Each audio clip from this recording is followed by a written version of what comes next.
6 italianët e dhunuar në Tiranë policia i ndihmoi policia bashkiake, njëri u konfliktua me një grup të miturish.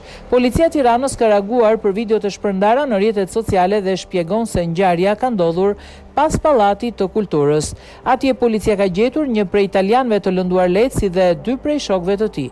Fillimisht atyre ju është ofruar ndihmë nga policia bashkiake dhe më pas djali është dërguar në spital.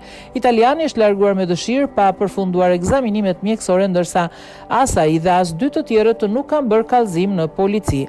Nga pamjet e kamerave ka rezultuar se i lënduar ishte konfliktuar me një grup të miturish, njoftimi plot.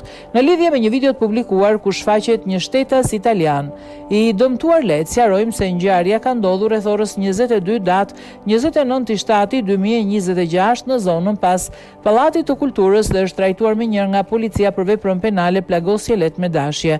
Konkretisht shërbimet e komisariatit policisë numër 1, pas njoftimit të marrë nga salla operative për një konflikt, kanë shkuar me njërë në vendngjarje, ku kanë konstatuar shtetasin italian GM me dëmtime të lehta si përfaqësore. Në vendngjarje ndodheshin edhe 2 shokët e tij të cilët e shoqëronin. Shtetasi italian ishte ndihmuar fillimisht nga punonjësit e policisë bashkiake, të cilët ndodheshin në afërsi. Më pas shtetasi është transportuar për të marrë ndihmë mjekësore.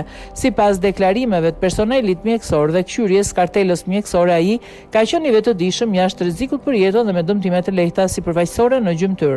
Pas marrjes së ndihmës së parë ishte larguar me dëshirën e tij, pa përfunduar ekzaminimet mjekësore dhe pa njoftuar stafin mjekësor për largimin e tij. Gjithashtu, kushtetas nuk ka pranuar të bëj kallëzim në lidhje me konfliktin dhe me personat që kishin dëmtuar.